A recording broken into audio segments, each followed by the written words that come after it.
Welcome to the Never Too Early Fantasy Football Podcast, where it is never too early for fantasy football. My name is Jeff. And I'm Alex. As always, thank you for downloading, listening, liking, and commenting on our podcast videos.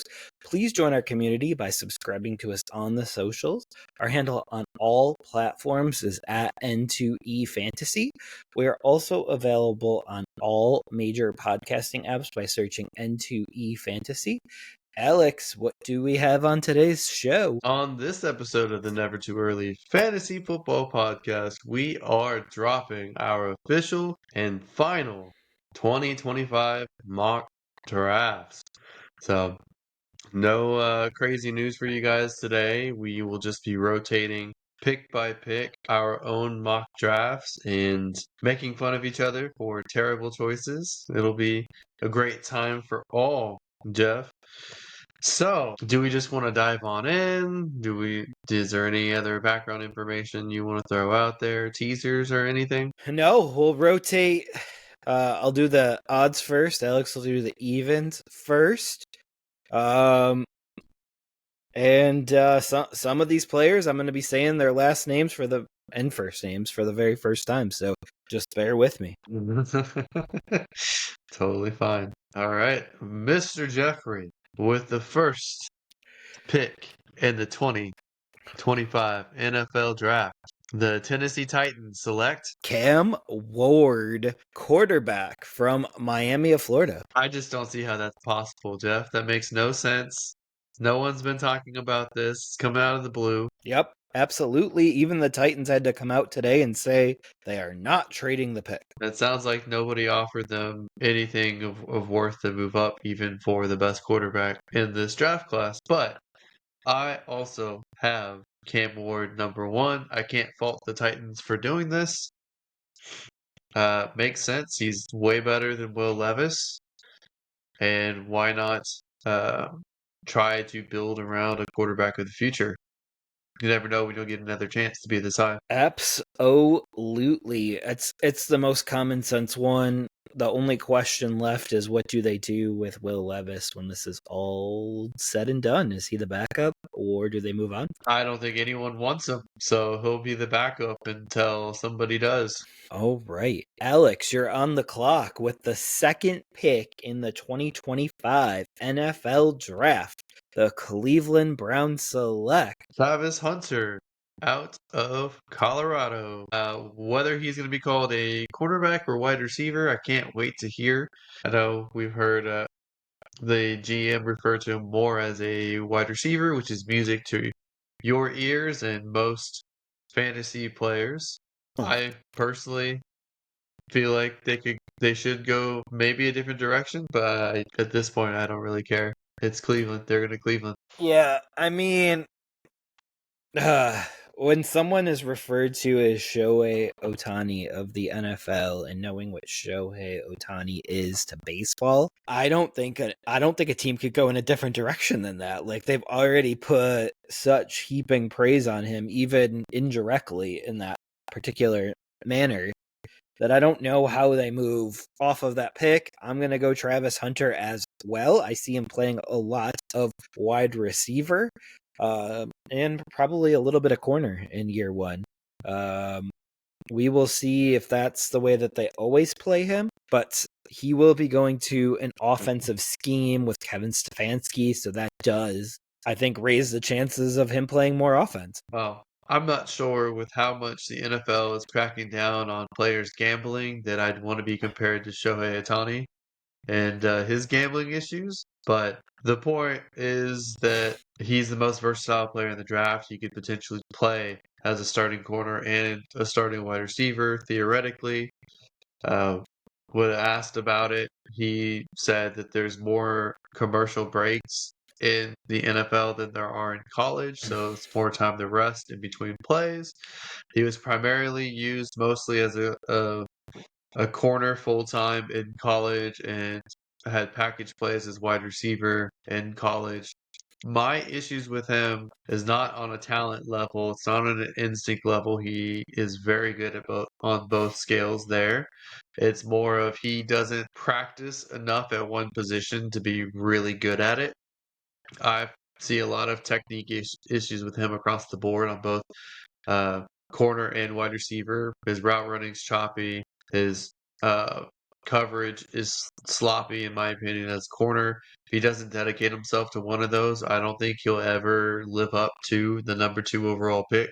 So I think people are overrating his versatility and not understanding that he's not excelling at either one in the pro level if he plays both. And I also don't think people count enough that their college schedule wasn't nearly as difficult as basically anyone who plays in the SEC or anyone who plays in the Pac-12. I think both of those are they're tougher conferences than what the Big 12 has become. So I would just Yeah. throw a little caution there. No, It's just me. I think it's totally fair. But the question is, since you said he can play almost anywhere, can he play at quarterback? Because the Browns may still need a quarterback, even though they go the most versatile guy in the draft here. I think that if he had time to work on it, he could eventually maybe play quarterback better than Kenny Pickett. But right So, now, that's a waste. You got to dedicate him to either wide receiver or corner. so you got Kenny Pickett penciled in there, and I have Deshaun Watson still penciled in for the week 1 starter. Deshaun Watson's done. It's between Kenny Pickett, Flacco, and whoever they draft, which is probably going to be Shador Sanders, is my Okay. guess.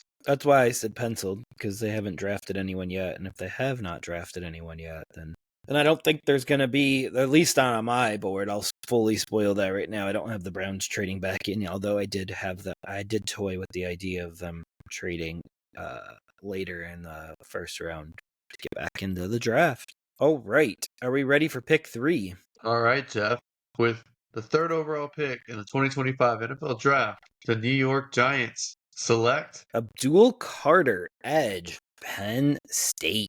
That'll be a pretty nasty defense with Burns and Thibodeau and is it Thibodeau and Carter. Like that would be a very sick line. Yeah, I also have Carter here as well, although I have seen people speculate they might trade out of 3, get more picks, and then take Shador or then take best player available later.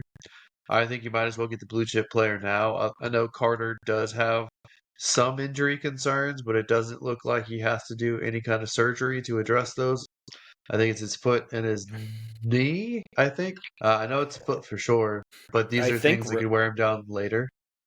Speaking of that, I think I saw Roto World earlier today have Carolina trading it to 3 to grab him. So That's possible. Carolina yeah, could go a number of different ways, for sure. I love it. I mean, that's good, but Well, that also means we have a lot of needs. is Carolina missing their 2nd or 3rd pick this year? So they're missing their second, but they have the Giants' second from the Brian Burns trade. Okay. So they have 10 total picks in this draft, I believe, from what I saw earlier today. So, Give I mean, I a little could ammo. I could see the Giants potentially trading down, but if you're going to trade down, I would potentially just swap picks with the Patriots who want Carter and might be able to give you something to move up 1 pick. That's true, because then you could get whomever.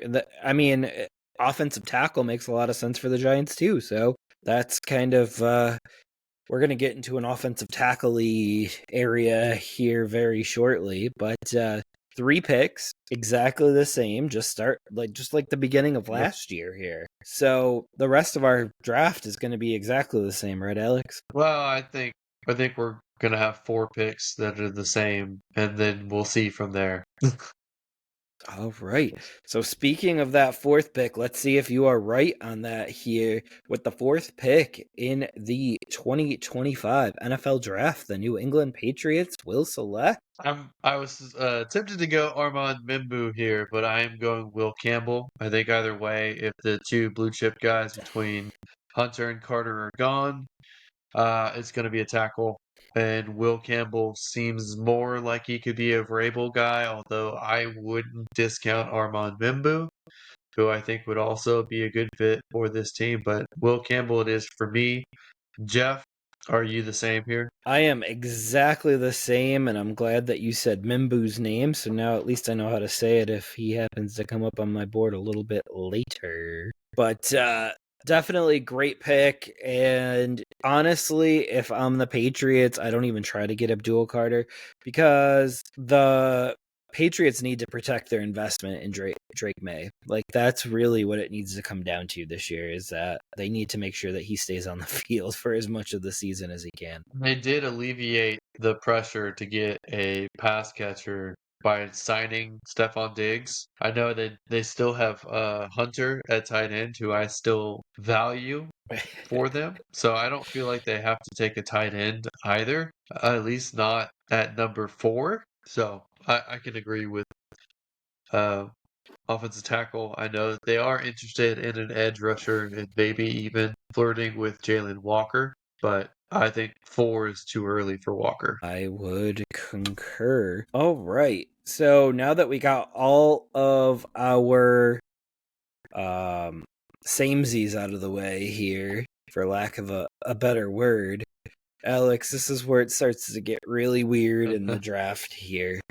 And, sometimes in life you can just see momentum. And my early mock drafts had Mason Graham here going to the Jacksonville Jaguars. But I have since changed my mind, since changed my opinion, and this will make you very happy because this would help you win a bet. And I do have Ashton Jeanty going number 5 out of Boise State to Jacksonville. And if you want to know why, I'll explain why I've changed my mind. Is it because Charlie Campbell made it happen? So you changed your mind?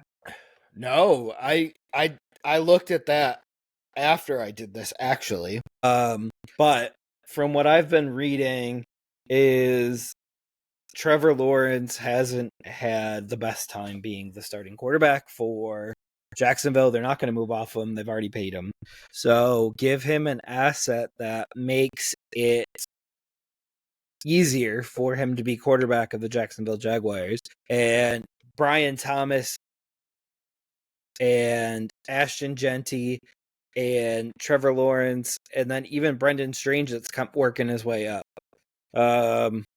That's a pretty fierce offense if they can start gelling together. So with that being said, the question does become, and it turns to Travis Etienne, do they do 1 year split, which is very possible, or do they move off of Travis Etienne and potentially trade him to a running back needy team, which may not even exist after this draft. So that's a possibility after the draft as well.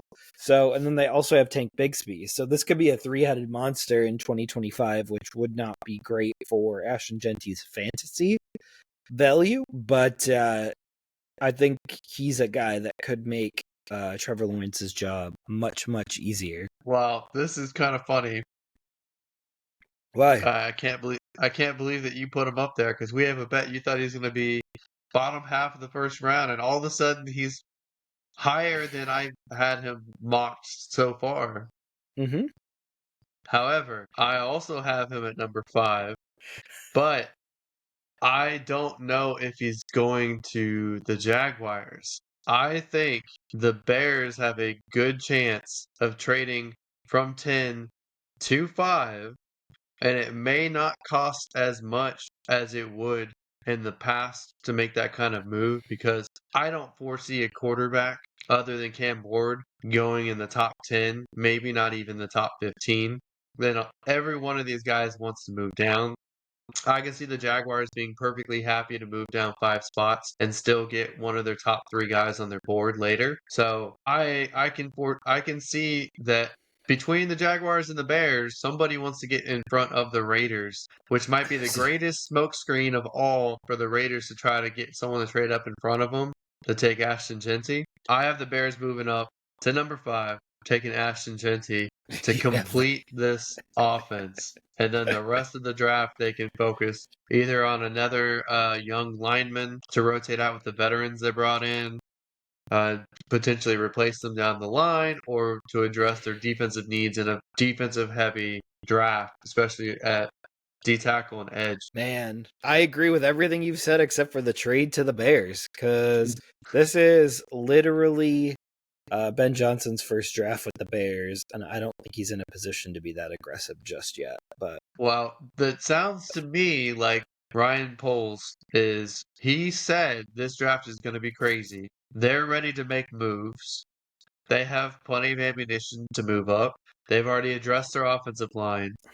I think they can spend what it takes to move up a little bit, and I think they'll still have leftover ammunition to address a couple other needs, and I think they'll be in a really good spot. we will see what happens. The gnome disagrees with you too. The lovely child of the house handed me the gnome for good luck for this podcast, so I could beat you in the mock draft war. The mock All draft right. war. It'll be in the history books.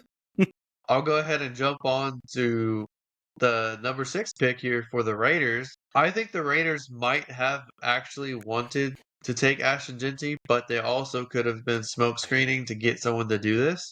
So they can take another top player off the board, and that could be an Armand Mimbu pick. A lot of people are pushing for Armand Mimbu. I think their tackle situation's fine. I don't think they'll take a guard this early. I'm going Mason Graham out of Michigan. Tom Brady's a Michigan guy. They could use another really good player on the defensive line to really make Max Crosby's contract extension worth it. They already paid another D tackle there, Wilkins, last offseason. They bring in Mason Graham. That line is that much more potent, and it makes up for any deficiencies they have in the secondary. So I think that would be a smash pick for the Raiders. Jeff, what do you think about that pick, and who do you have here? So I also am going Mason Graham here in my early mocks. Mason Graham was going to the Jacksonville Jaguars, but the quietness of the Jacksonville Jaguars, and there's been 0 leaks from there. They also hired an offensive guy. That's what made me go Jeanty there as well. But Mason Graham fits well with Mason Crosby. I think a guy in our Most fantasy Masons. league called Mason Crosby, Max Crosby, Yeah. go well together. But I disagree with the offensive line situation. Mimbu seems like a really, really good pick there as well. I think you're overrating their line. They had Josh Jacobs 2 years ago, and he really had a really bad yards per carry year. And it got Antonio Pierce his full-time gig, but yeah. Well, I think their tackles are actually good. They just spent a high draft pick on a center. I think they can maybe improve a guard position, and I don't think you have to do that as a top 6 pick. So yeah, I hope they improve their run offense, because I know we both disagree on that. Well, they have 3 day 2 picks. I think that they could snag a running back and an offensive lineman at one of those spots, and I think that's perfectly fine. We will see. But speaking of Armand Mimbu, I have him going number 7 to the New York Jets. And I think it's going to be paramount for them to begin their quarterback search by having an offensive tackle that can protect that quarterback going forward, because we know even with Aaron Rodgers, they struggled to protect Aaron Rodgers, and it's been a big problem for quite a while for the New York Jets. I believe they've had a lot of whiffs at offensive linemen on the draft as well. But that was a strong consideration for me as well at number 7. However, we finally have our first true difference here. I have the Jets taking Tyler Warren. They need some other pass catching option besides Garrett Wilson. Lazard is not it. We don't know what we have in Corley yet. I like Corley eventually, but who knows if he's going to get developed at this point. So they need something there. They don't have a tight end anymore. Conklin's gone. I like Tyler Warren to be a versatile piece for this offense. And I'm know that they brought in Justin Fields, who is way more elusive and quicker than Aaron Rodgers, much younger, less likely to get sacked. You can find a right tackle, at least a serviceable one, later in the draft. So I think that they go pass catcher here, and Fields is very good with a one wide receiver and a tight end. He usually doesn't support a second wide receiver. It's usually just those two. So no need to get someone like Ted McMillan yet, especially since he has too much overlap with Garrett Wilson anyway. Yeah, dude, I don't really think I like it, but it is what it is. They're working from the outside in like the Dallas Cowboys are versus the inside out, and they really need to shore up that line first. Well, he's not a perfect blocker, but he is a serviceable one. So having a good tight end out there can also that you can use out wide, that you can use a little bit in line, that you can use as a fullback. I mean, I think he has a lot of chances to throw defenses some fits and take some pressure off of the offensive line. I think the big issue for me is I don't see Justin Fields as the long-term solution here. So you start building a line right now to protect the long-term solution once you do get around to it. Well, they could draft a Milrow, who is a future Justin Fields. They can draft a Jackson Dart, who I think has a higher upside and might need a year to learn an offense. Uh, I think those are okay dart throws for the Jets at the quarterback position too. Yeah, I mean, I don't think they're going to get their quarterback of the future in this draft. I just don't see Probably it. not. Yeah, They might be one of the teams. They might be one of the teams interested at the bottom of the first, but I agree. I just get scared that someone like Tyler Warren would get completely wasted in this offense. That's a real concern. But Yep. but I think you thought Bowers would be wasted with the Raiders last year. And he put in, I think, the best rookie tight end season ever. So you never know. You never know, but to double down and say someone this year is going to put up the best rookie tight end season ever just because you That's saw true. it last year doesn't make Well, while this rookie tight end class is very good, I don't think any of them are to Bowers' level. So I'll be very clear about that. Yeah, I think that's going to force some of these guys to get overdrafted what Brock Bowers did last year. Yeah, there's already people taking Warren as high as pick 104, and I'm just looking at that. There's no way in rookie drafts I want Warren that high. No. I mean, he'd have to be otherworld. He'd have to be Travis Kelce in his prime in order to take 104, or pretty close. Oh yeah, the Chiefs would have to cut or trade Travis Kelce and move heaven and earth to move up for Tyler Warren for me to be about that. Yeah, absolutely.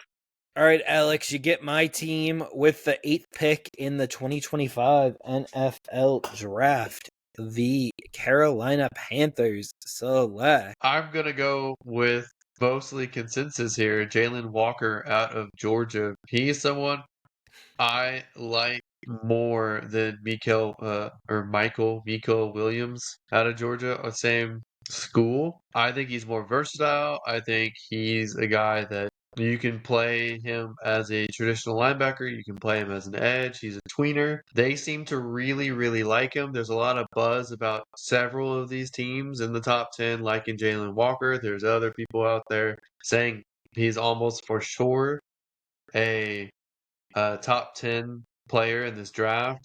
I think this is a good spot for him. I think the Saints are trying to fake interest in Shador Sanders to get someone to trade up to in front of them with the Panthers so they can take a quarterback and the Saints can get Jalen Walker. But I have the Panthers staying here and taking him. Jeff, how do you feel about this pick and who you have? I also have Jalen Walker, which we have been pretty chalky. We have one true missed pick. Other than the Bears and the Jaguars, but we still had Genty at the same spot.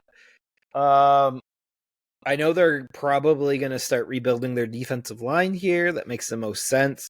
I've heard other national media have Ted McMillan here, and the reason being is Carolina does need a true number one wide receiver, and Bryce Young some help, blah, blah, blah. I mean, that could lend a question for Tyler Warren if he is still here for you too. They could go a plethora of different ways here. So I know they have Jatavian Sanders, but you could run a 2 tight end set with Bryce Young as well. So a lot of things you So could who do. do you have at 8? I have Jalen Walker as well, but Oh, that's right.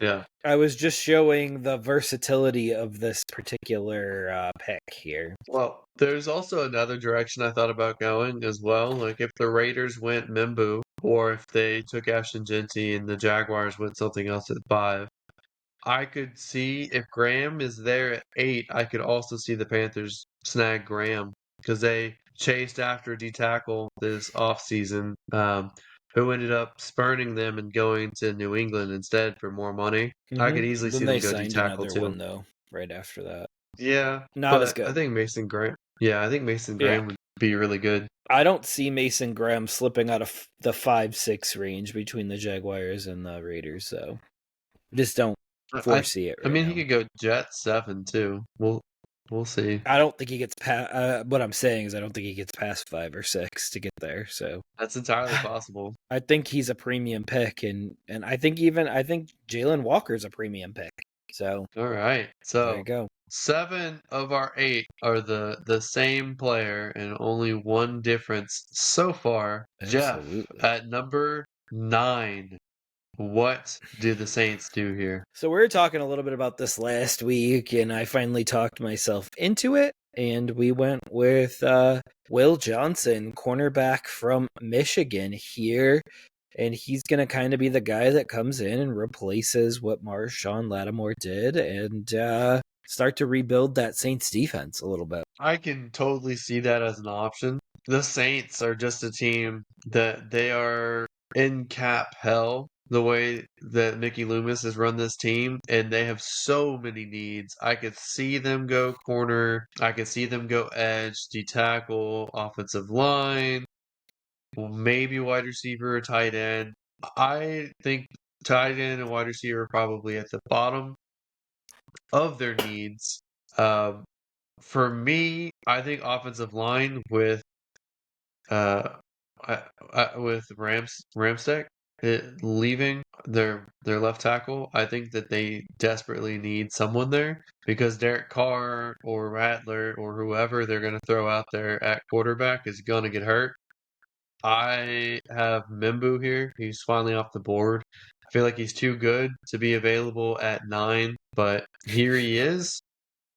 I think this is a solid pick for them if they can't trade down. Like I said, it's going to be hard to find a trade partner to come up. So to me, it's between Mimbu and Banks. I think Mimbu is more the type of player they look at, though. All right, so we got Mimbu off the board. We have a lot of the same players off the board. I have Will Johnson off the board, and you have Tyler Warren off the board, and that's the only difference right now. Wow. But I could see it for sure, and I could see them go either way. But as you know, Mimbu was not available for me to give to the Saints here, so that is the way the mock draft crumbles. All right. So at number 10, remember I did the trade between Jacksonville and Chicago, so I have Jacksonville here picking at 10, and I have Ted McMillan, wide receiver out of Arizona, going to Jacksonville, giving Liam Cohen his pseudo Chris Godwin to his Brian Thomas Jr., Mike Evans type. That to me, I think Brian Thomas Jr. is more the vertical, big, leaping wide receiver compared to McMillan, who I think will actually be more of a slot guy than people think he is. I think they think of him as the outside X receiver that he was in college, and I don't think he projects that way, especially being used in Jacksonville. Elsewhere, he might play more of an X role. So give Trevor Lawrence an offensive weapon to play with. I think this is a better range for him than going in the top 6 or 7.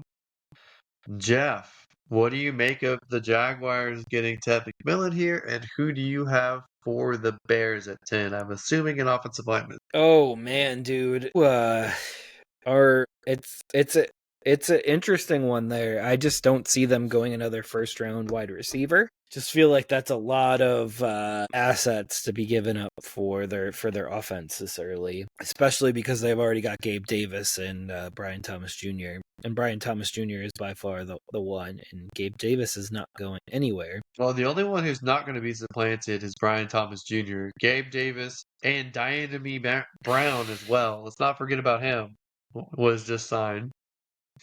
But McMillan's better than both of those other two below Brian Thomas Jr. They could go tight end here, but I'll let you throw out your pick for the Chicago Bears at 10. All right. So I have the Bears selecting here, which you did not. And I have them going offense as well. You said offensive line. They're not going to go the offensive line route. And they are going to go tight end with Tyler Warren out of Penn State here. And they're going to give their young rookie quarterback, Caleb Williams, another toy to play with here. I'm sorry. Who did you pick? Tyler Warren. Tyler Warren. Oh, I just have a hard time getting on Tyler Warren to the Bears because they have Cole Kmet, because they have Odunze, because they Odunze's have. a receiver. But Kmet could be on his last year. I don't know. You're I do not a think it's Kmet too guy. I like Kmet. I don't have commitment problems, unlike you, who need Tyler Warren in your life because you can't commit. I don't know. If I could easily see this getting reversed too. Like I could see Genty still being here at 10. I think 5 to 10 is Genty's range, and I could see Tet going at 5. I could see Warren potentially going at 5. But if the Jaguars don't like Strange or think that they can upgrade Strange. So this top 10, I think it's going to be roughly the 10 or 12 guys who you could easily slide in and out of the top 10 and move around. The value for Warren is great. I can't personally get on board with the Chicago for He Warren. makes gives their offense a different look and a different feel. 2 great receivers, a great tight end coming up, and a solid backup tight end, blocking tight end in Kmet. Yeah. But I think we both probably agree it's too early for Hampton, right? Mm-hmm. If Genty's off the board, they're not going Hampton. No, I don't see Ben Johnson reaching in his first draft either. But our 2 different players right now are Tet McMillan and Will Johnson. That's the 2 different players that we have off the board. So and we can. Actually, yeah. So Warren's gone. You don't have Mimbu though, do you? Do you have Mimbu? Yeah, I had him going to the Jets at 6, 7. Oh, that's right. You had him in the Jets. Okay, so Yeah. we're like you said, we're almost caught up. You have Will Johnson, and I have Tet McMillan. Absolutely. So, with the 11th pick in the 2025 NFL Draft, I have the San Francisco 49ers selecting Calvin Banks, offensive tackle out of Texas. I have that as well, and they may even try to trade up for him in the draft. I just can't pinpoint where. I think he fits the best for them because he's an eventual left tackle for them at some point when Williams retires, and he can fill in at guard in the meantime, which is the same reasons why I would love for the Texans to somehow acquire him, but that would be too expensive because This is he's an going important probably. pick for the 49ers, though. This is a very, very important. It's very important they get this player. But I also believe that he's going to be available where they select. So, I mean, if Chicago stays at 10 and Genty goes earlier than Chicago's pick, I could see them taking Kelvin Banks as well. okay. All right. Here's where it gets interesting now. So we are to the Dallas Cowboys, and Alex, with the 12th pick, who do you have the Dallas Cowboys selecting? Well, the Dallas Cowboys have come out saying that you build from the outside in and that you need speed to shake things up. That's something that they've been missing. They've been missing a number 2 wide receiver to CeeDee Lamb. They've tried going after Mingo. They tried Tolbert, who I still think Tolbert is a useful player, but probably a wide receiver 3 at this point, or wide receiver 4. They have to do something. McMillan on my board is already gone. they're going to go for the fastest wide receiver, the homegrown talent. As Jerry points out, you got to get a homegrown guy to get fans in the stands, and they are going to go after none other than Matthew Golden out of Texas. Oh, Alex. I have a feeling that you've bought the hype a little bit too much on Matthew Golden. No, I don't care for him as a first round talent, but I think the Cowboys have been signaling that's what they're going to do. Yeah, I have them going Tet McMillan here. Much better pick to go opposite of CeeDee Lamb, in my opinion. I think Tet McMillan is too overlappy with CeeDee Lamb, in my opinion. I think they're almost the same player in some regards. You can have two alphas. Well, McMillan's not an alpha. That's the Oh, only difference. He's a lesser version of CeeDee Lamb. When they I need would a take more 5 vertical CeeDee guy. Lambs on my team. I mean, I can't say necessarily no to that, but I don't think Tet is the same caliber player. He's Yeah. a lesser. Tet to me is more analogous to Cortland Sutton, and I think there's Yeah. better wide receivers or equal wide receivers you could get later. Yeah, if you could tell me his ceiling with CeeDee Lamb, like I could see Carolina saying heck with it and taking It's him at not. 8. But that's It's what I'm not. saying. Like if you did say that. But I could see him in the Chris Godwin or Cortland Sutton mold. I mean, would you take that first round? Yeah. No. Not top 10, but first round, yeah. Well, if you already have, I don't know, because I had him go to the Jaguars, but I think he fits the Jaguars. I think he fits the Sutton's Jaguars very better. valuable right now for Bo Nix. They're reworking his deal. I mean, he has nothing else to throw to right now. Yeah. Nothing that Well, I see. He has a bunch of developmental guys. Yeah, nothing that I see that fantasy wise that's worth it. Well, Ingram, they paid Ingram. All right. In case everyone didn't hear at number 12, I have Tet McMillan from Arizona going to Dallas. And Alex before that mentioned Matthew Golden. So it does seem like we're going to go wide receiver here one way or the other. But spoiler alert, I don't have Matthew Golden in my entire first round. So I believe it's a complete smokescreen. I think value wise, you have the right value that he should not be a first round wide receiver talent wise or production wise. I think someone is going to bite on speed, and I think Jerry could very well be the guy who does it. All right. We will see, but we know Jerry doesn't have as much power as he once did. So we'll see if that sticks up. But with the 13th pick in the 2025 NFL Draft, I have the Miami Dolphins selecting Jahdae Barron, cornerback. Jahdae Barron. Yep. That's coincidentally also who I have at 13. Well, you have 3 Texas players back to back to back. I know. That's the one issue I don't like is I feel like it's not going to happen. You have 3 guys from the same school back to back like that. But you never know. Yep. Sometimes on the Scantron, if you get that, eventually it'll be right. Just keep selecting C. But it could be that Kelvin Banks goes earlier, or San Francisco trades up for Kelvin Banks, or Cowboys trade down and take Matthew Golden later. I mean, I think it's important to try to get the right team more so than the exact pick, in my opinion. But we'll figure that out. We'll figure out how to score this later. But Jahdae Barron, I think you can play him at safety, play him at nickel, you can play him outside. He's the most scheme versatile cornerback in this entire class. I think that really you can make a case for him as high as number 6 or 7 with the Raiders or the Jets. The Jets' new head coach was the defensive coordinator for the Lions with there's corners that they've taken there with their versatility as well. So I think he could really fit that. I like Jahdae Barron. I think for me, he's my number 1 overall corner. I like him a lot more than Will Johnson. I think he's better on tape too. Played against SEC offenses. So I like it.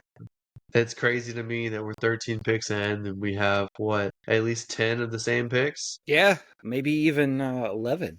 I think Golden might be the only difference that you have, and Johnson might be the only difference that I have. Well, we have the Jets pick too. That's different. No, I'm saying that out of the top 13 selected, we have 12 of the same players each. Oh, I got you. So, so we're running pretty close to one another. Is basically what I'm saying. But maybe that'll stop here. And we didn't talk about this beforehand at all, so this is completely off the cuff and completely we're firing here from the hip. And all right, with the 14th pick, who do you have the Indianapolis Colts selecting? At this point, it is between tight end and guard for the Colts. They just made a big deal about not pushing for need, so maybe they don't take the tight end as we thought. Warren's long gone. Maybe they don't like Loveland as much, or maybe they don't want to take him. I'm going Tyler Booker. They're very good at finding guards, and they've not shied away from taking one early before. He turned out to be a Hall of Fame guard. I think having Booker on this team would be very, very interesting. Protect your quarterback who seems to constantly get injured and give him time to throw the ball downfield to your 4 really good wide receivers and also block for JT. Well, JT had a good year last year without this guard. And Well, could have an even bigger one with Tyler Booker opening holes for him. unless Tyler Booker is running down the field with Anthony Richardson, he's not going to protect him from getting injured. And I don't even fully believe Anthony Richardson's going to be the guy starting this year. I could easily be Daniel Jones. So, yep, I did go tight end here, and I did go Colston Loveland. They don't have a tight end on the team. They just don't. So what do you do with a highly inaccurate quarterback? Even Jones' accuracy isn't the best. What do you do with 2 inaccurate quarterbacks in Richardson and Jones? You get him a higher, bigger target to throw the ball to, and that would be Colston Loveland. And man, you got Tyler Booker a lot earlier than me. But what about Mo Alley Cox, who they re-signed on the 11th? Mo Alley Cox, the fantasy darling that never was. They have Jelani Woods too. He was a fantasy darling. Yeah, I could easily see Loveland be the pick as well. I think it's between those two guys if Warren's off the board. Obviously, if Warren's there, I think he's probably the slam dunk pick for them. And there's a lot of people who do have Loveland as their tight end one. So I can easily see that pick. Yeah, we'll see if NFL teams agree with a lot of people. I do not. So I definitely see them. I see them grabbing a weapon here for some reason. I don't know why, but just feels like the right move. My concern is why grab another weapon that Anthony Richardson can't get the ball to, or Danny Dimes can't get the ball to? It can be a little bit off throwing with a big tight end. I don't know. I think that they need to address other positions. We will see. All right. With the 15th pick, I have the Atlanta Falcons staying very close to home and taking Mikel Williams, edge out of Georgia. Well, we have another same pick here. I have in other mocks I've changed this pick 100 times, but there's a lot of concerns with other edge rushers. I do think he's the best of what's left, or the more sure of what's left. They definitely need an edge. They could go tackle, but I agree. Mikel Williams out of Georgia. Yeah, and it's close to home. It kind of fits nicely. But Atlanta does need to focus on defense here, to be honest. So it makes a lot of sense for me. All right, number 16 for me, the Arizona Cardinals. This would be a prime trade down point. I think really any of the middles, like you can go 15, 16, 17, 18. I think any of those can get traded down, but I don't know if there's anyone here to trade up for. I have Arizona sticking here making a trench pick because I really do think it's going to be either offensive or defensive line. Third option would be corner, but I'm going Walter Nolan out of Mississippi, SEC defensive tackle. I think he is going to help this defense out a lot, stabilize it, add some pressure as both a pass rusher and a run stuffer. He's someone that is talked about as a potential top 10 talent. I really like this pick for Arizona here. Okay, digesting it here a little bit. Completely agree that they're going to go one of the lines here, but I have them going in a different direction on the defensive line. And they are going to go with edge rusher Shamir Stewart out of Texas A&M. So we will see Shamir Stewart move over a couple of states and join the Arizona Cardinal. Thoughts there, Alex? I know you got a lot of thoughts. It's going to be interesting because Shamir Stewart is extremely athletic, blew the relative athletic scores off the map with his athletic testing at the combine, but the production is just not there on tape. It's just not there. Whether it's technique or unfortunate luck or whatever, and those players typically don't do it at the pro level. And he, at this point, being what, like the fourth or fifth edge off the board, I could see someone finally wanting to throw a dart at him. And I think the teens is probably a good value for it. It's as a good a pick as anything. I just think to me, it's probably interior defensive line or a tackle for the offensive line. It's probably a little bit more likely, but I could see it. Right, we will see. I think Shamir Stewart's definitely a first rounder, but we'll hear that from you a little bit later. But speaking of teams that need help on defense, and there's some talk out there about Cincinnati potentially getting players that would help them move on from Trey Hendrickson.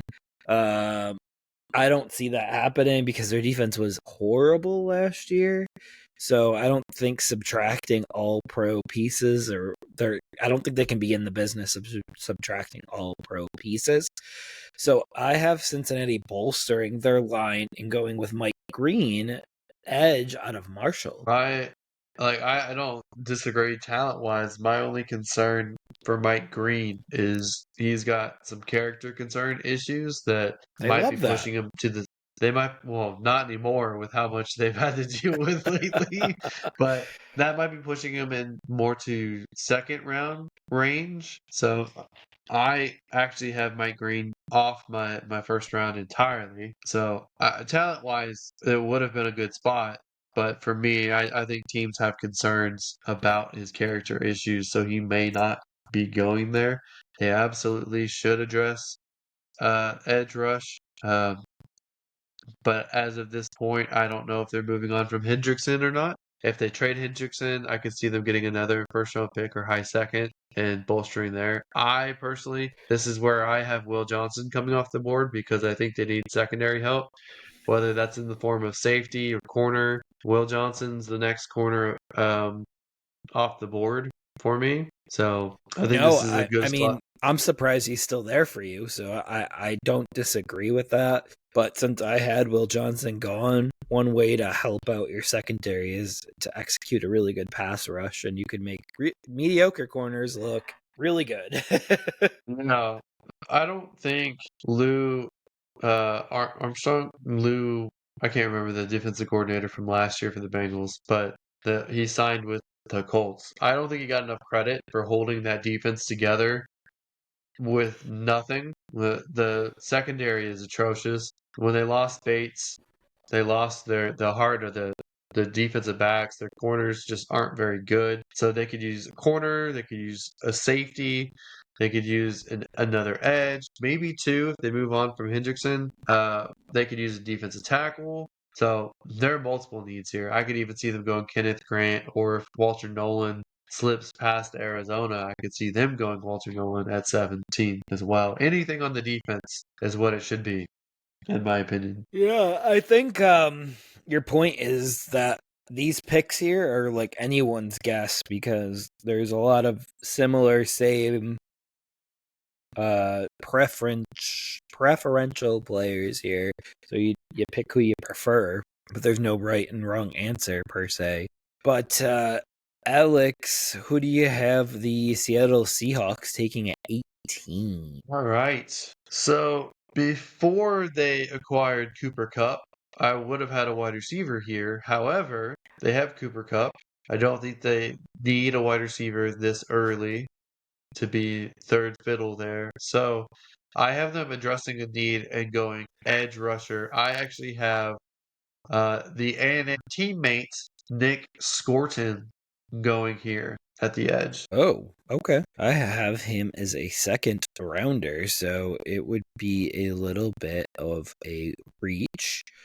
But based on all of our discussions this offseason, it appears that you were under the impression and assumption that the offensive line does not give them best time for a team to throw, particularly Geno Smith last year. And now you have Sam Darnold who likes to hold the ball a little bit longer. So we are going to go over here with Josh Simmons, offensive tackle out of Ohio State, to bolster that offensive line. So a couple things. Kubiak's system, anyone who runs a Kubiak or Shanahan system, they typically don't take an offensive lineman early. They'll usually coach one up from the second or third round is usually how it works. And on top of that, Seattle typically doesn't take guards or tackles that early. I think they took one in the past decade or something like that. And on top of that, I like Simmons's tape, but having a torn patella tendon that you're coming back from and being like a 300 and something pound player, that's really tough to come back from. And maybe halfway through the season, he might be 100%. So he might not even play for half the year. He might start on the pup. So for me, that would knock him out of the first round contention. I still like his tape a lot, and hopefully he can come back fully healthy. So I have to slide him down a bit, but otherwise, I think that would be fairly solid. I do think they need guard over tackle, so maybe his teammate Donovan Jackson would be a good one as well. But I could always slide someone over too. Yeah, I just think they probably won't go first round, but they probably will address it at least by day 2. I'd be shocked if they waited till day 3 to address the line. Absolutely. So that's why I have them getting it out of the way early, and I think Josh Simmons would be a lot higher if he was fully healthy. I think maybe a grade Zabel would also be a good pick. I think a lot of people have him there because he's probably going to play interior at the pro level. So he would be a good one too. Yeah, I got a mark down as an offensive lineman, so I feel like his position is up in the air, but yeah. He's the Barton of this draft, so he can be moved around almost anywhere. Absolutely. All right, moving on to our 19th pick. In the 19th pick, I have the Tampa Bay Buccaneers staying pat and getting their guy, one of the guys that they are most excited about, and that's Jihad Campbell, linebacker from Alabama. Well, you'll be proud of me, Jeff. I didn't have them trading up 6 spots to take him. I also have them staying put and taking him at 19. Ultimately, it's not the position value at linebacker that made me stay put. He is coming from a surgically repaired shoulder, I believe. So I could see that being a reason they don't have to jump up, but he is probably their number one reasonable player that's going to be on their board. So I can see them loving this pick. They don't have very many needs. He does fit their system very well. So it's a great pick. It's a good pick, Jeff. I like it. Yeah. Say what you want about Tom Brady, but he left that team pretty stacked on the way out the door. Like, He didn't leave it. They probably have the best general manager or top 3 or 4 general manager in the league. yeah, what I'm saying is he didn't make them trade away picks and Yeah, stuff that's true. to get titles. So That's true.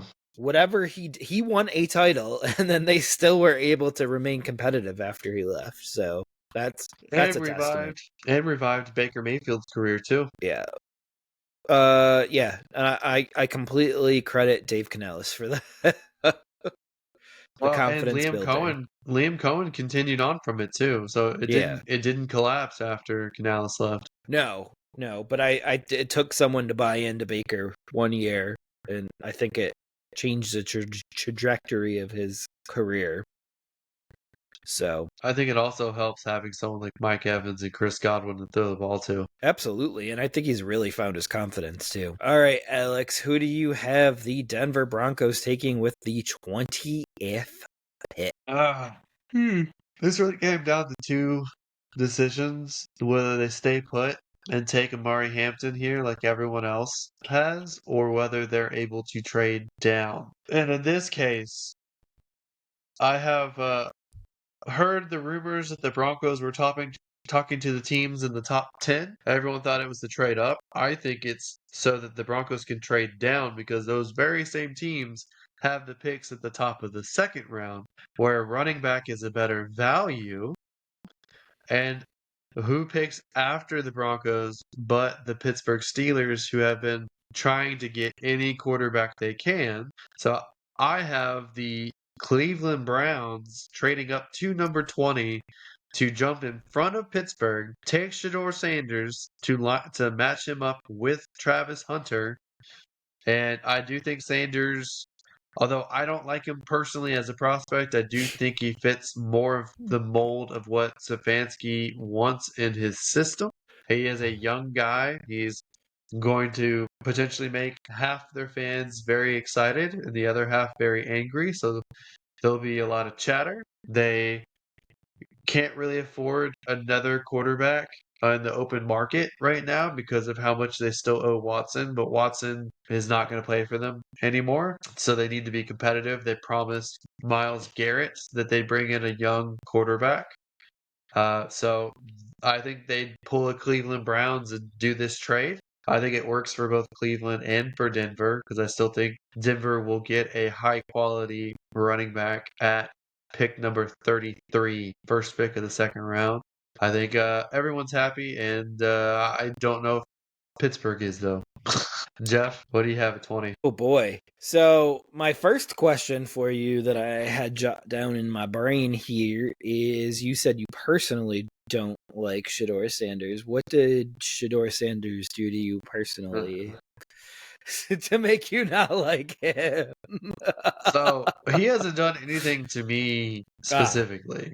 I just think he's very immature. I think he's being inflated in sports media because of his last name and who his dad is. I don't think he put up that good of a college record. I think you can point to them having a bad offensive line and not having a run game and say, oh, well, he ran 30% of his stuff on screens because of those 2 issues.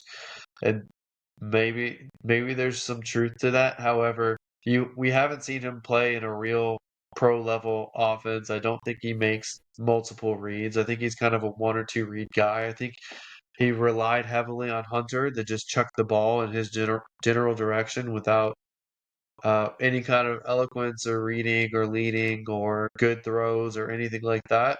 And half of his passing stats come from yards after the catch. I don't think that they really played a top 25 defense. The best defense they played last year was Nebraska, who I don't think they have any individual defensive backs that are actually going to be in the pros this year, maybe next year. Um, I just don't see who he's played to make him look good. It's the same thing with Travis Hunter. Travis Hunter at least looks athletic, tests athletic. He does make nice catches and highlight catches, although he's sloppy. Um, I just think Sanders is not worth a first round pick. To me, he's a third or fourth round guy that's going to be drafted too high for positional value and because of his last name. Yep, that is very possible. All right. I also believe that there's going to be a team that trades up ahead of the Pittsburgh Steelers to draft a quarterback. And this quarterback that's being taken is not Shador Sanders, it is Jackson Dart, quarterback for Ole Miss, and he will be going to the New Orleans Saints, who have apparently fallen in love with Jackson Dart. I could see someone trading up for Dart. I don't think I can see it for New Orleans. Dart is my number 2 quarterback in this class, as we've discussed in prior video. But I know, and there's a rumor that the Steelers like him, so I think the Steelers like Milroe is what I think. it's not what's out there right Because now, though. I think it's Milroe. I think they want their own Lamar Jackson. That's why they flirted with Justin Fields. They want a running quarterback. And although Dart is a very good rushing quarterback, I think he probably goes to like the Giants or the Rams over the Saints. I think the Saints want to run with Rattler, but they probably hedge their bets and take maybe a Ewers later on in the draft. But either way, Dart at 20 is way better than Dart at 9, so I can't really fault the Dart throw here. Yeah, and that's my one and only trade for this draft. So also, Denver has to be looking at picks, recouping picks from A, trading for Russell Wilson, B, trading for Sean Payton. So they have to be looking at recouping as much as they can over time. So, because Bo Nix is here theoretically for the long haul, you don't go all in year 2. So you continue to build on what year 1 looked like. All right, well, what do you have at 21? What's the fallout for the Steelers here? So I don't think the Steelers are going to go to quarterback here no matter what. So I think the smoke screens worked for both of us. You for the Browns, me for the Saints. And I have the Pittsburgh Steelers doing something that they've done recently in the first round. And they are going to take Omarion Hampton, running back out of North Carolina.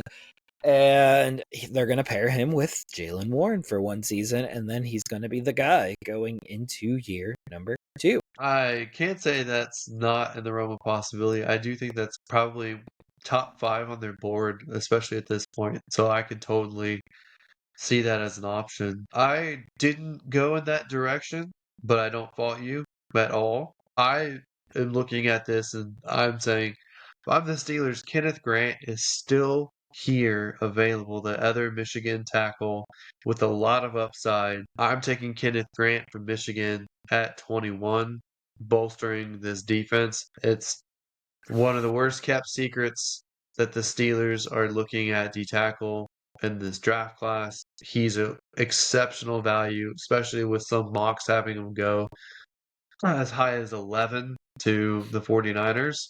So I like that move. I don't dislike the Amari Hampton either. I do think with the Steelers trading away their second round pick for Metcalf, they might look to trade down if there's multiple tackles they like, or all the tackles they like early are gone. Maybe they can move down and pick up another day 2 pick in the process. But we'll see how that unfolds in the draft. That'll be the question. Also, will there be any offers to move down unless it's for like that quarterback with the 5th year option? So we'll see. We'll see what players think, because there was a rumor at one point that there's less than 16 actual first rounders this year. So in order to give up something substantial to get a non-first rounder feels kind of crazy, but we'll see what GMs do and how desperate they are. Like, you have the Giants that are desperate. You have the Browns that potentially could be desperate, although it seems the owner's taken the big L for Deshaun Watson. But, Alex, we are at the 22nd pick. We are with John Harbaugh and the Los Angeles Chargers. And who do you have going number 22? So at number 22, I have another Michigan guy coming off the board, and this is where I have Colston Loveland, the tight end, going. I think this is his absolute floor. Yeah. I think he could go much higher. Like you had him at the Colts at 14, and that's completely feasible. It's not. I think anywhere between that point is completely feasible. Especially like Seattle could be someone interested in 18. I could see that as well. Broncos at 20 if they stayed there. But I have him going here to get another pass catcher for Herbert and someone that Harbaugh trusts. Yeah, it's interesting because it does seem like Harbaugh could have gotten a whole bunch of Michigan guys, and he's went in a different direction. So I don't know Fair. what that really says. But I have them going defense here because they are making over their entire defensive line, letting Joey Bosa go. They even flirted with letting Khalil Mack go, but they did resign him. I have them going Derek Harmon, defensive line out of Oregon here. So pass rusher, starting to generate some toughness on that defensive line again. So, and I know Harbaugh I loves to like fight the trenches. I like that pick. I like Harmon a lot. I think there's been whispers about some kind of medical flag for him, but I don't think every single team is going to flag him that way. I like him in this 20s range. Like Denver at 20 could also take him too. He maybe even go earlier than that, as high as 13 to the Dolphins. But very good pick. If Kenneth Grant was still here, the next pick, I would have taken Kenneth Grant as well. I think D tackle is probably the number one spot they probably want to take. So I'm really on board with that. So tight end and D tackle to me are the top two needs for the Chargers. Absolutely. So that brings us to our final 10 picks here. So with pick 23, I have the Green Bay Packers sticking to the defensive side of the ball here. And I have them going with edge rusher Donovan Izukagora. I will let Uh, you butcher that more than I did. But Zuraku? yep, but edge rusher out of Boston College. Yeah, I think the whole next 10 picks is probably the last bit of offensive line, the last bit of edge rushers, maybe a couple secondary. So I think that is absolutely fair. They've talked about, or it's been rumored about edge, D tackle, offensive line, wide receiver, corner. Like those are the top five needs that I have for them. Edge is perfectly acceptable, and I think it could be a number of different guys. He's as good as anyone to put there. I decided to go offensive line for them. I went Josh Connerly out of Oregon. Oh, I think 23 is a good spot for him. Could go 24, 27, 26, really anywhere in this range. I just think he's a really good player, and they don't necessarily have to play him right away. He could take over next year, or he could play right away. interesting. No, I don't hate the pick. I'm kind of right in the same area as you with this pick. So we will And he's get to used to wearing him. green. We will get to him shortly. All right, You didn't like Alex. that? He's used to wearing green because he played for Oregon. He is. He is. I also was interested in like a North Dakota State, like Gray Zabel, things like that. But So kind of, yeah. So, coincidentally, I have North Dakota State offensive lineman Gray Zabel when going at number 24 with the Minnesota Vikings. If they decide not to or are not able to pull off a trade to move down and acquire more picks, I can absolutely see them addressing their interior offensive line with a Gray Zabel, who is a very mobile offensive lineman, very versatile, who can play at multiple spots, bolster that O line to protect the quarterback of the future, as far as we know, with JJ McCarthy, who, as far as Kevin O'Connell has said, is fully cleared and ready to go with no limitations. So keep that guy healthy uh, bolster that line. Jeff, what do you make of that pick, and who do you have at 24? So I like the pick because obviously that makes a lot of sense. But I had them going in a different direction, and I have them going on the opposite side of the ball. And I have them going with safety Malachi Starks out of Georgia. So definitely a different direction than you, but also an area of need. They have a lot of needs and not a lot of picks. So, and not a lot of I pressing needs, but like depth needs. I think they absolutely will look to try to trade down, and maybe someone like Kansas City, who picks 31st, might want to leapfrog the Texans to take an offensive lineman. So, I mean, I could see that happening, and Vikings getting maybe a third round pick or so out of the exchange. Um, just to move down a few spots. So I think that's within the realm of possibility. If they're stuck here, tackle, offensive tackle, defensive tackle, offensive guard, corner, safety. I mean, Harrison is 36, I want to say. I know they signed a safety in the off season, but they could absolutely bring in a young talent like a Malachi Starks. They do have multiple needs that could be addressed here. Yeah, and what they did with the 49ers earlier this year, they traded down and also acquired a player, so I could see that happening too somewhere. Yeah. So they got a cheaper, younger uh, running back to pair up with Aaron Jones out of that deal. So Well, they're Jeff, trying. I don't know why you picked the order the way you did, where you had me go first with your Panthers, and now you're gonna go first with my Texans. But Mhm.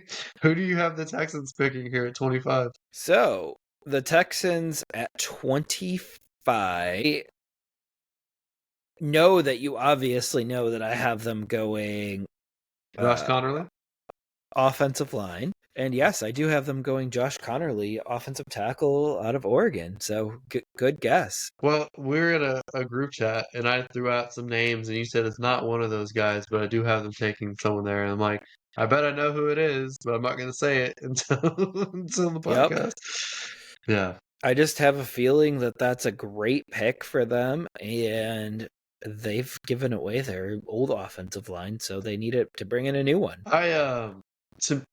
It's tough, man, because I absolutely agree that they need offensive line help. I don't know who's going to be available there and if that person's going to be worth the 25th overall pick. Um, Connerly, I'm on the fence on because a lot of draft nicks say he's really good and he's probably going to be a first rounder. And I look at him and I think that he's not quite ready to be a league starter. So if we go offensive line, I'd prefer to get someone I know for sure can start. I don't fault you for the pick at all, and that could end up being someone the Texans are interested in. He did play for a big program in Oregon. I know the Texans typically lean towards SEC first and foremost, and then select Big Ten teams. So usually we go for an LSU, Alabama, Georgia, or we go for like an Ohio State. So I think those are guys that we'd be interested in. So for you, you haven't taken Booker yet, which you might not have in the first round. I don't know, but Booker is probably on the Texans list above Connerly. For me, I have Booker going to division rival Indianapolis Colts at 14, so he's off the board. I already have six guys off the board. Maybe I did that intentionally so the Texans would have to take Emeka Ibuka, but I have heard from multiple sources that are posting out there on the Twitterverse that offensive line is going to go early. There's going to be a lot more offensive line going early than we think. So I don't think there's anyone there available for the Texans. I don't think a D tackle is there. So I think they have to go. Mika Ibuka is the best value. Reunites with his college quarterback Stroud. He's the perfect number two to Nico Collins. He'll do all the dirty work. He'll be an Amon-Ra St. Brown type wide receiver. That's the mold that I have for him. The Lad McConkey mold as well. I like the inside outside guys, the guys that block, the guys that are physical, deceptively fast. He has everything I want in a wide receiver. So I am thrilled that the Texans take him here. I know. We talked about this before we started drafting here. Sometimes I don't always understand your motivation. This feels like a pick that you wish would happen, so you're willing it into existence. I don't see them going wide receiver here. They have plenty of other needs than wide receiver. They traded for Christian Kirk in the offseason, so they already have 2 wide receivers. I don't know that I see them going the wide receiver route here, even though So he's your favorite player. the way I see it, last year showed you the blueprint that they're trying to aim for. They want 3 wide receivers that are capable. Dell's probably out the entire season. Mhm. Kirk is only here for a season, and we'll see. Mhm. Nico's the only good one that's locked up. Mechie seems like he's a bust, and they might move on from. Um, I think Hutchinson's a deep roster guy, the roster special teams guys. Um, Dalton Schultz might be on his way out because he doesn't contribute much as a blocker, and he's not been effective or efficient as a tight end. But I don't think that there's another first round tight end worth taking. Like I said, all the offensive line values are gone. Egbuka's the best value. I would love Jahdae Barron here, but he's long gone. I would love Kelvin Banks. He's long gone. I think really, if Booker is here, that's going to be a tough choice because they like both of those guys. So I think that'd be Yeah. a coin flip if Booker's still there. Yeah, I mean, then it'll probably be Booker, but yeah, this is another high pick that they're dedicating towards the wide receiver position. So I don't see it happening after it kind What of do you fell on mean its face another high last year. pick? What other high pick? Second rounder was Diggs last year. Yeah, I think that was a bad gamble, and I think having someone on a rookie contract is much better than a 1 year That's a rental lot of when you could have had resources to Diggs for throw 3 to a years. position. Well, I'm sure the way they thought about it is they traded down from the first round and Mhm. picked up an extra second, and I think they thought of it as house money. But I didn't like that trade, especially after they renegotiated to 1 year Mhm. deal. Yeah, But that's what they really wanted, to have 3 good receivers. Why negotiate only a 1-year deal with Diggs? I think Diggs is like, I want more money, so they Yeah, just decided to shorten it instead. they could have spread it over 2 though, and at least gave They did. Stroud some continuity. They did spread it. They spread the money over But too. They I didn't. meant 2 active years, not 1 void year. But because Stroud now has to keep going with a turnstile at wide receiver. Diggs is out, Kirk's in, Dell's out. Oh, Dell might be back next year. Like, Oh, it's been a turnstile at wide receiver for them. if the Texans miss out on Egbuka or decide against taking Egbuka, I do think that there are guys day 2 that I like as well that could be good fits. And they're also potentially interested in Jameson Williams as well, who is rumored to be on the trade block for the Detroit Lions because they can't pay everybody and they're going to have like 7 guys due soon. Yeah, that's an interesting one for me because obviously that's a different skill set and that's like the burner type. But I've heard Abuka might make it to the second round, and that might be the player that teams are calling about after day 1 and trying to trade up with the Titans on day 2.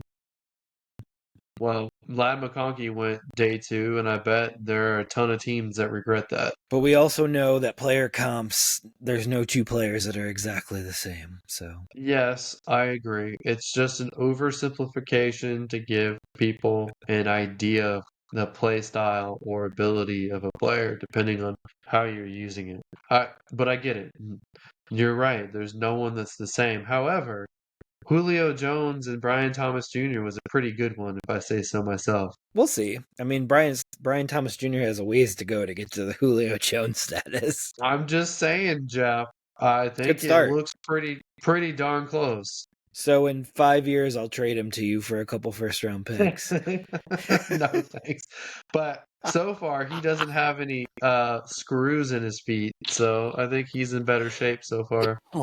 That's true. He didn't get them until after year 4 or 5, though, right? The screws. I think he got some in college, I want to say. Oh yeah. Now it's coming back to me. It's all coming back to me now. All right. So pick 26 is you, because I think we've spent a lot of time on the Houston Texans here. Well, we're almost done. Pick number This 26. is not the Never Too Early Houston, Texas podcast. You get on me for talking about the Texans too much. I'm sorry, they're a relevant team that actually made the playoffs, Jeff. But anyway, They won't when Gentry's in the division. I don't think Jacksonville is that threatening. Anyway, number 26. I thought about a quarterback here for the Los Angeles Rams. However, I'm going with a position of need with a guy who's been talked about as a first round talent. I'm going with Maxwell Hairston, the corner out of Kentucky for LA, helping complete a revamped defense over the past couple years. Jeff, what do you make about the Rams going secondary here, and who do you have at 26? So they got lucky with Jared Verse. Like, I don't think we thought he would be as good as he was last year. Because last year I don't even think I had Jared Verse. Let's see where I had him as a 15th pick, and he went. I think he went a little bit later than that, actually. So I don't think the Rams even thought that he was a top guy, that he was going to be. But what I'm saying here is I think that they're going to want to bolster their line even more. And I love Hairston. I think Hairston will go in the first round, just not quite here. But I'm going to go with James Pierce Jr., defensive edge out of Tennessee. So to give them someone to pair Jared Verse up with. Well, ironically, I have James Pierce Jr. going number the next pick here. Sorry to jump ahead, but I have Are him you going taking number my 27. thunder? I am. I have going number 27 to the Ravens, who could go a number of different directions, but they do need a pass rusher. Yeah, so since we're on the Ravens and you've just announced it here, I have the Ravens going offensive line, and I have them going Grace Zabel, offensive lineman out of North Dakota State, and it kind of gives them that versatility at the offensive line. I could absolutely see them go offensive line. I could even see them be the team that takes the plunge on Simmons because they don't need him year one behind Staley, who they just re-signed. So I think that could be interesting as well. They could also go corner. It's a great day not to need somebody and take them.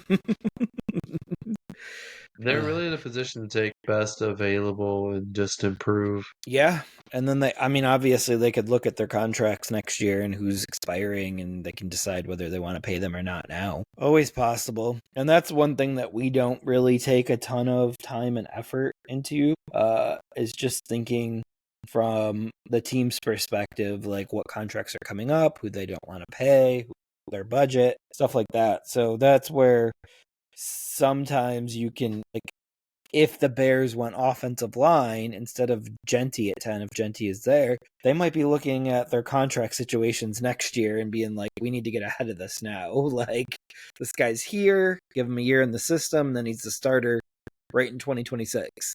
No issues there. And then you get 4 years with the 5th year option if they pan out. But yeah, but we're up to your team, one of your favorite teams next, the Detroit Lions here, and they will be picking at number 28, and I will let you go after stealing my thunder. I believe the Detroit Lions are going to go edge rusher. I don't yet know which one. I'm going with Landon Jackson out of Arkansas.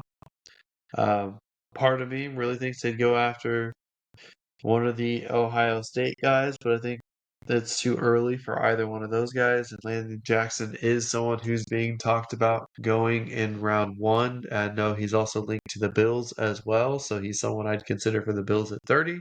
But I have him going here to Detroit. Yeah, that's a pretty good pick. But I do have Detroit going on the defensive line, kind of someone to put with Aiden Hutchinson. And I have them going with Walter Nolan, defensive line out of Mississippi. I would be very surprised if he's still here at that point. You've heard me rant.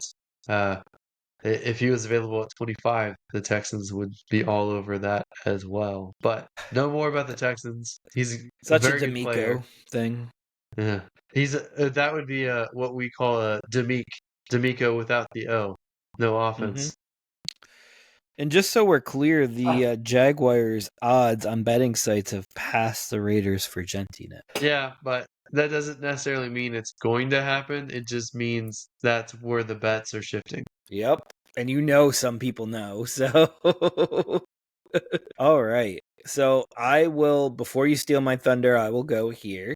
This is one that I could see Emeka Mbuka going to the Washington Commanders here because they got to start planning for the future. Deebo Samuel is only on a 1-year deal. Did not go that route, though. I went defense because Dan Quinn is a defensive guy, and you got to start building up that defense to be able to stop Philadelphia. And I went with Nick Emawari,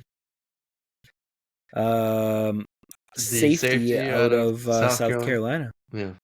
I wanted to put him somewhere in my first round. I don't have a safety in my first round at all. I want to. Like Starks and Emunwara, like I would love to put them there. Like they're kind of opposite to each other because Emunwara is very instinctual, rangy, fast. I think he's the most athletic safety this class. Where Stark, he does a lot of things well, but he's not as athletic. So I can see either one of them ending up in the first round, or I could see no safety going in the first round. Safeties, unless you have a true game changer, it's not likely that they'll end up in the first round. The positional value is more second round. I don't hate it at all. Like I think it's solid. And either one of those guys could end up as high as 13 with Miami, because who knows what Miami's going to do with all their needs. Losing Javon Holland as well. They need somebody in the secondary. So no, I don't hate it at all. I have Washington also going defense. And I've heard defensive line is a major point of focus for them, whether they trade for Hendrickson, whether they draft someone here or trade down, they're going to go D-line. This is where I have Donovan Iazuoka, whatever, from Boston College, the edge. I could see him. I could see them taking a chance on Mike Green. I could see them taking a chance on either A&M guy here if they're available, or if there's a D tackle they like, I could see a D tackle coming here as well. Absolutely. You got 3 edges or 3 defensive linemen back to back to back to back. I sure do. At least they're different schools. Yes. But I see a trend. You get on a thing and you just stick with it for 3 in a row, like tic-tac-toe. Sometimes there's runs, Jeff. Okay? Jeez. Absolutely. And I hear there's medication for it. Jeff is talking about our corporate sponsor, Pepto-Bismol. All right, you got the Buffalo Bills. I don't know how you got the Buffalo Bills also and the Carolina Panthers, but here you go. Well, you picked the wrong order, Jeff. That's what it was. I just want the first pick. I wanted to be the one that was smart. All right. Anyway, I've been kind of stuck on this particular player for Buffalo for a while, and that's Trey Amos, the cornerback out of Mississippi. I think he is a Buffalo Bill style defensive back. I think he probably would be at least the cornerback number 2 immediately, if not the eventual best corner on the roster. I like him a lot. I can see Buffalo either doing Trey Amos or Landon Jackson. I think it's probably too early for a defensive like linebacker, but I could also see a safety here. So either of the guys that you've mentioned would be great at this spot as well. So Emunora or Starks would be good for Buffalo as Well, Jeff, what do you think of Amos, and who do you have at 30? I feel like Amos is a little bit chalky, but that's okay. I see him being mocked there a lot, but they also just brought back Tre'Davious White. So he would be at best their third corner going into year number 1. But that's fine. I mean, because this pick is not just for 2025; it's for and beyond. But I have them taking Emeka Egbuka, wide receiver out of Ohio State here. I have them going offense, completely off the scent of defense. This gives them a great slot receiver, and a guy that can play outside as well, as you said, because he can play inside, outside. I think Shakir can play inside, outside, and they have Coleman as well. And then they kind of diversify their skill set here because they don't have any receiver with the skill set of Emeka here. So I know that's a little bit of a shock for you, but could be Josh Allen's number 1 for the next 8 years. You are going Emeka Egbuka Yeah. to the Bills? Yeah. Wow.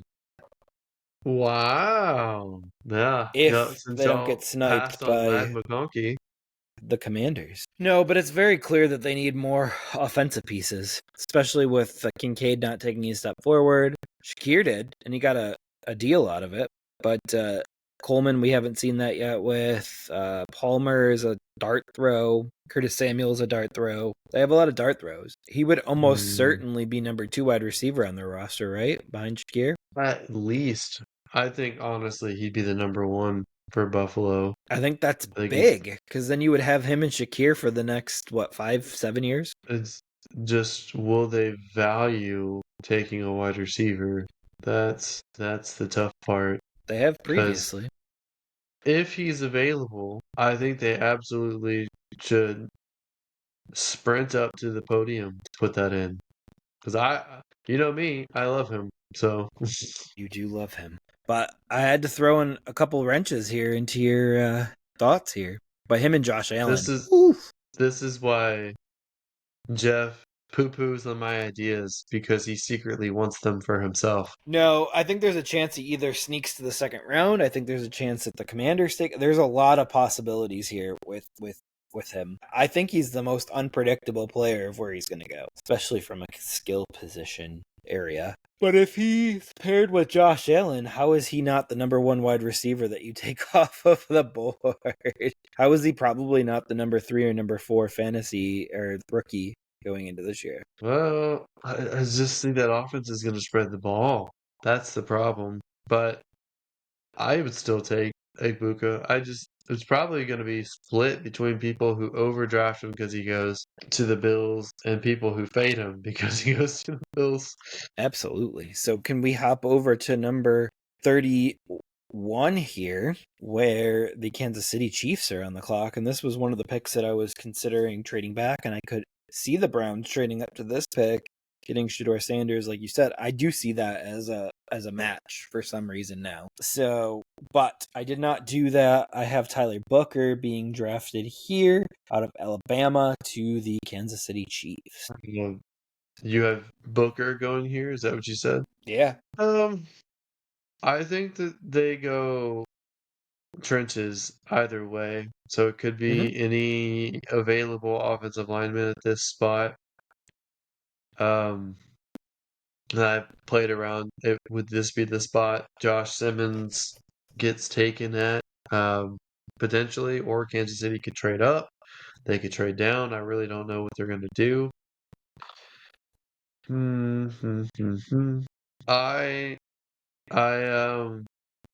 I think I'm gonna pivot from what I had put down. I was set to have something.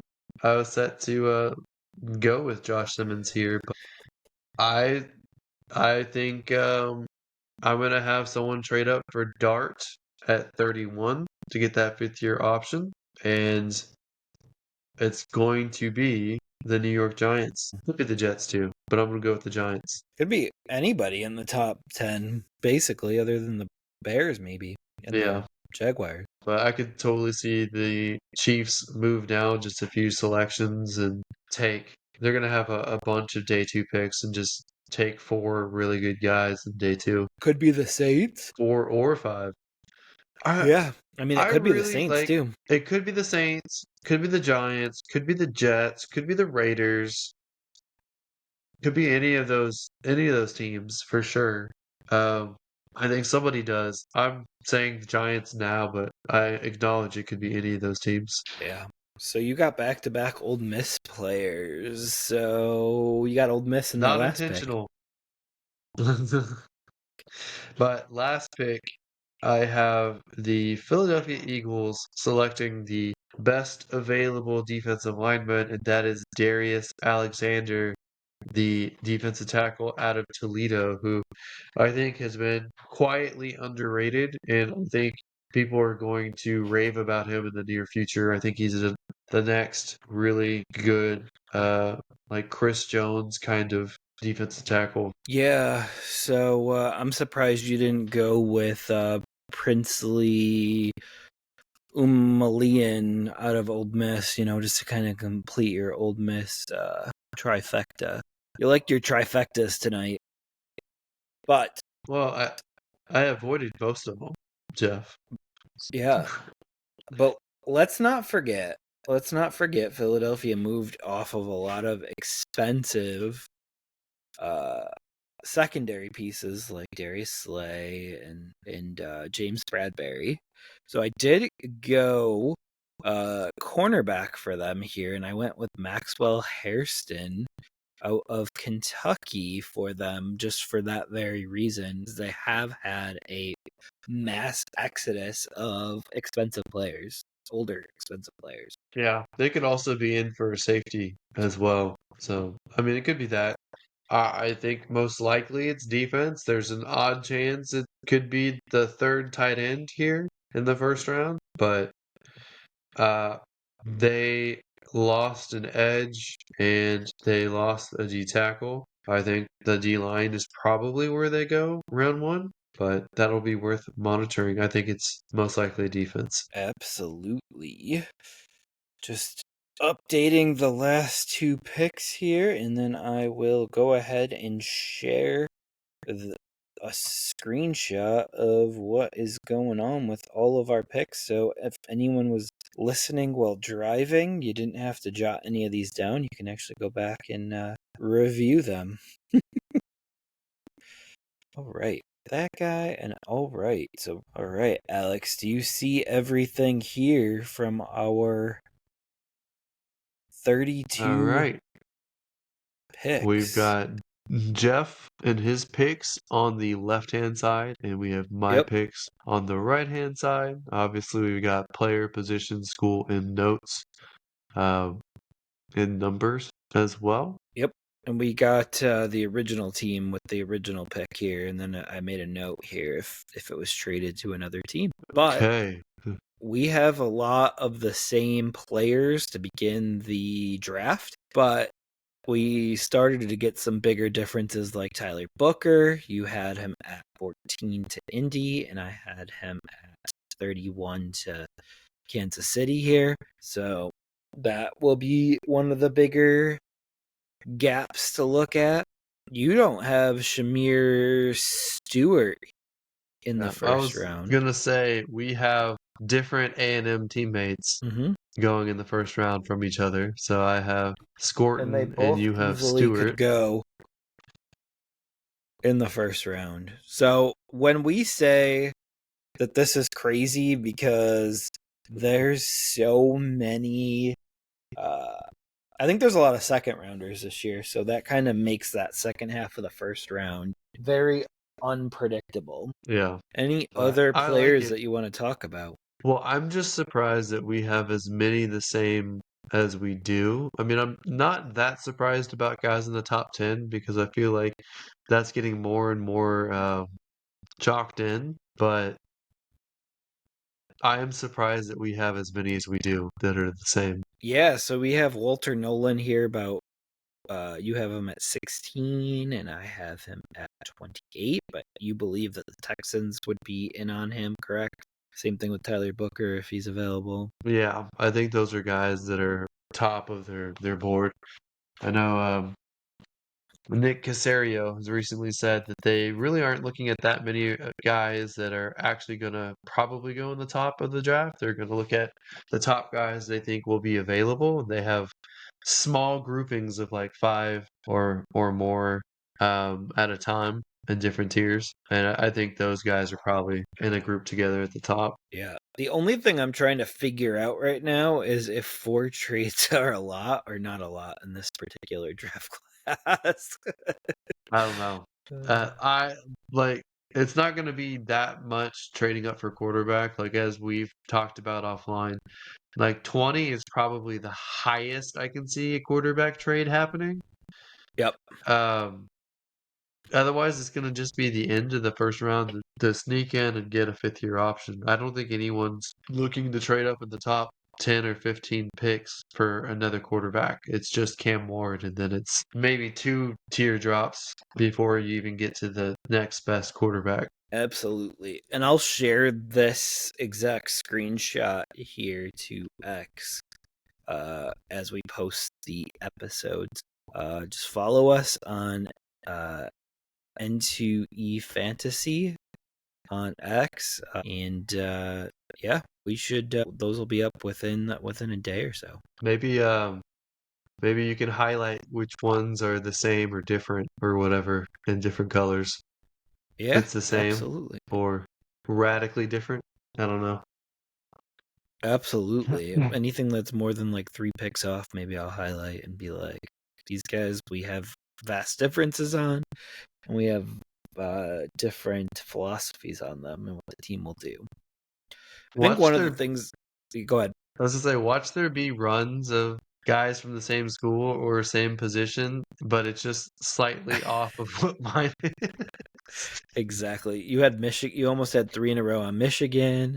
You had 3 in a row on Texas. You had I was 3 trying in a to row avoid that, but it still happened for Texas. Yep. But also, I think Seattle, we have philosophical differences on that. You think they'll go defense, and I think they'll go offense to protect Sam Darnold. But we'll see who's there and who's available. They're a team that could trade up with the Bears and try to scoop Calvin Banks in front of the 49ers. Yeah, some of these teams that could trade down are usually the ones that have a bunch of picks. Like the Bears have a good amount of picks early. The Raiders have a good amount of picks early. It's hard for me to envision them trading down, but I guess it's possible. No, I totally hear that. And